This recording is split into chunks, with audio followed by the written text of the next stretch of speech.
नमस्कार दोस्तों, आपका स्वागत है हमारे YouTube channel teaching exam overload पे।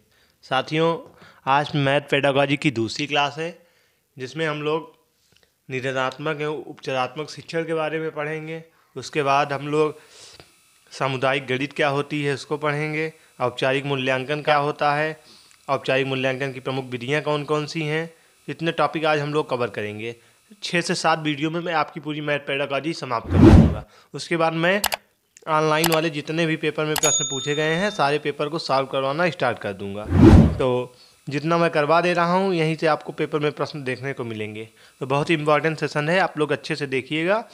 तब कमेंट में ज़रूर बताइएगा आपको ये सेशन कैसा लगा तथा आप इसकी PDF प्राप्त करना चाहते हैं तो जैसे ही 6 से 7 वीडियो में पूरी मैथ पेडागॉजी समाप्त कर दूंगा उसके बाद आपको PDF ऐसे टेलीग्राम पे शेयर कर दूंगा। तो आप लोग टेलीग्राम से जुड़ जाइए, जिसकी लिंक मैं डिस्क्रिप्शन में दे दूंगा।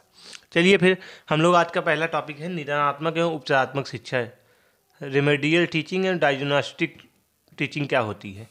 सबसे पहले हम लोग निदानात्मक शिक्षा देखते हैं। तो निदान का जो अर्थ होता है कारण जानना, यानी इसमें बच्चों की असफलता, कमियों, कठिनाइयों का पता लगाया जाता है। तो निदान का जो अर्थ होता है कारण जानना होता है, यानी इसमें बच्चों की असफलता, कमियों, कठिनाइयों का पता लगाया जाता है। उसके बाद आता है उपचारात्मक शिक्षा। जब बच्चों की कठिनाइयों कमियों का पता लगा लिया जाता है तो उसके बाद अब उनको उपचारात्मक शिक्षण देना होगा। तो इसमें बच्चों की कमियों को पता लगाने के बाद उनका समाधान करना या फिर दोबारा से शिक्षण करवाना उपचारात्मक शिक्षा कहलाता है।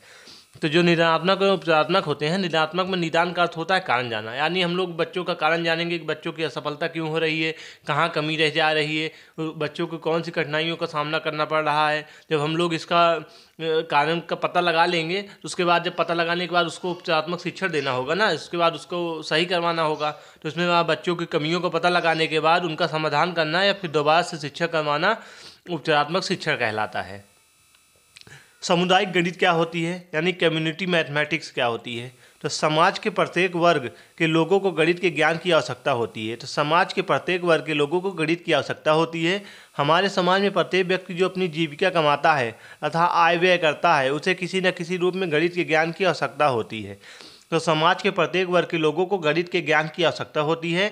हमारे समाज में प्रत्येक व्यक्ति जो अपनी जीविका कमाता है तथा आय व्यय करता है उसे किसी न किसी रूप में गणित के ज्ञान की जरूर आवश्यकता होती है। वहीं जो सामाजिक जीवन जीने के लिए गणित के ज्ञान की अत्यधिक आवश्यकता होती है। समाज में होने वाले सभी प्रकार के लेन देन, व्यापार, तो सामाजिक जीवन जीने के लिए गणित के ज्ञान की अत्यधिक आवश्यकता होती है। समाज में होने वाले सभी प्रकार के लेन देन, व्यापार, वाणिज्य, उद्योग, सेवाएं आदि सभी गणित पर निर्भर होती हैं। तो आपके दैनिक जीवन में हमेशा गणित के ज्ञान की बहुत ही ज़रूरत होती है, क्योंकि आपके लेन देन हो, व्यापार हो, वाणिज्य हो या उद्योग हो या सेवाएं आदि सभी में गणित पर निर्भर होते हैं लोग। समाज की उन्नति को उचित ढंग से समझने और समाज को प्रगति के रास्ते पर चलाने में गणित की मुख्य भूमिका होती है। तो समाज की उन्नति को उचित ढंग से समझने और समाज को प्रगति के रास्ते पर चलाने में गणित की मुख्य भूमिका होती है। औपचारिक मूल्यांकन क्या होता है, यानी इवैल्यूएशन थ्रू फॉर्मल क्या होता है। तो यह वह मूल्यांकन का तरीका होता है जिसमें अध्यापक या प्रेक्षणकर्ता द्वारा छात्रों को सीखने की प्रगति का समय समय पर लिखित या मौखिक रूप से मूल्यांकन किया जाता है। इसमें विद्यार्थियों को पता रहता है कि उनका मूल्यांकन किया जा रहा है। इस प्रकार के मूल्यांकन से मुख्यतः छात्र की शैक्षणिक उपलब्धियों का ज्ञान प्राप्त होता है। तो यह मूल्यांकन का वह तरीका होता है जिसमें अध्यापक या प्रेक्षणकर्ता द्वारा छात्र को सीखने की प्रगति का समय समय पर लिखित या मौखिक रूप से मूल्यांकन किया जाता है। इसमें विद्यार्थियों को पता रहता है कि उनका मूल्यांकन किया जा रहा है। इस प्रकार के मूल्यांकन से निम्नलिखित मुख्यतः जो छात्र की शैक्षिक उपलब्धियों का ज्ञान प्राप्त होता है। चलिए औपचारिक मूल्यांकन की प्रमुख विधियों के बारे में अब देखते हैं। यहाँ से आपको 1 से 2 नंबर का प्रश्न हर बार पेपर में देखने को मिलता है। तो औपचारिक मूल्यांकन की जो प्रमुख विधियाँ होती हैं, पहली विधि होती है जांच सूची या चेकलिस्ट जिसको कहते हैं। तो जांच सूची में कुछ कथन दिए होते हैं, उन कथनों के संबंध में बालक को हाँ या नहीं में उत्तर देना होता है। इसमें प्रश्न तथा कथन बहुत अस्पष्ट होते हैं। तो जो चेकलिस्ट या जांच सूची होती है इसमें कुछ कथन दिए हुए होते हैं, उन कथनों के संबंध में बच्चों को हाँ या नहीं में उत्तर देना होता है। इसमें प्रश्न का कथन बहुत ही स्पष्ट होते हैं। उसके बाद दूसरा आता है प्रश्नावली। दूसरा आता है जो प्रश्नावली। इसमें क्या होता है, इसमें विद्यार्थियों को छपी हुई प्रश्नों की एक सूची दे दी जाती है जिन पर वह अपने उत्तर लिखकर अध्यापक को वापस कर देते हैं। इसमें विद्यार्थियों को छपी हुई प्रश्नों की एक सूची दे दी जाती है जिन पर वह अपने उत्तर लिखकर अध्यापक को वापस कर देते हैं। इसी को हम लोग प्रश्नावली कहते हैं। उसके बाद आता है प्रदत्त कार्य यानी असाइनमेंट। तो छात्रों को अध्यापक द्वारा किसी विशेष विषय पर प्रदत्त कार्य यानी असाइनमेंट दे दिया जाता है। इससे उस विषय से संबंधित महत्वपूर्ण पहलुओं को शामिल किया जाता है। इसमें पूरा करने के लिए छात्रों को कुछ समय दिया जाता है, वह इसे घर पर रहते हुए भी कर सकता है। तो छात्रों को अध्यापक द्वारा किसी विशेष विषय पर प्रदत्त कार्य यानी असाइनमेंट दे दिया जाता है। इसमें उस विषय से संबंधित महत्वपूर्ण पहलुओं को शामिल किया जाता है। इसे पूरा करने के लिए छात्रों को कुछ समय दिया जाता है, वह उस घर पर रहते हुए भी कर सकते हैं। इसी को हम लोग असाइनमेंट बोलते हैं। आप लोग को देखिए, आप लोग पहले बीटीसी या बीएड करते हैं, आपको असाइनमेंट दिया जाता है फाइल वगैरह बनाने के लिए प्रैक्टिकल में। इसी को प्रदत्त कार्य भी हम लोग बोल सकते हैं। उसके बाद आता है लिखित परीक्षाएँ। तो लिखित परीक्षाएं उन परीक्षाओं में निबंधात्मक प्रश्न होता है। तो लिखित परीक्षाओं में निबंधात्मक प्रश्न यानी इससे टाइप या वस्तुनिष्ठ प्रश्न ऑब्जेक्टिव टाइप मुख्य होते हैं।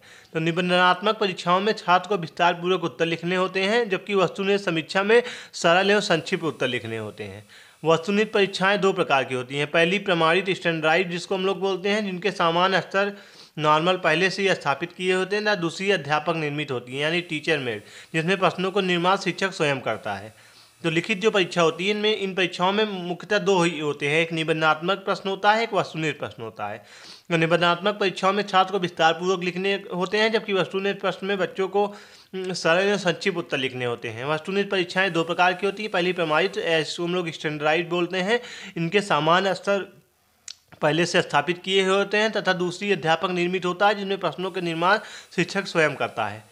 अब अगला आता है मौखिक परीक्षाएं क्या होती हैं। तो इन परीक्षाओं में मौखिक प्रश्न, वाद विवाद, विचार विमर्श एवं नाट्य प्रदर्शन आदि सम्मिलित किया जाता है।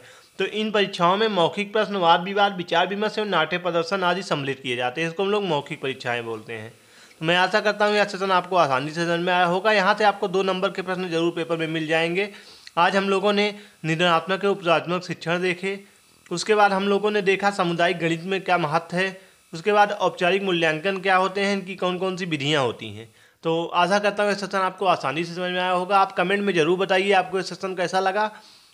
आपको 7 से 8 वीडियो में आपकी पूरी मैथ पेडागॉजी में कंप्लीट करवा दूंगा। उसके बाद मैं आपको ऑनलाइन पेपर में जितने भी प्रश्न पूछे गए हैं 2017 से 18 से लेके अब तक, मैं सारे पेपर सॉल्व करवा दूंगा। अगर आप लोग इतना कर लेते हैं तो मैथ में आपको 30 में 28 से 29 नंबर आसानी से प्राप्त कर लेंगे।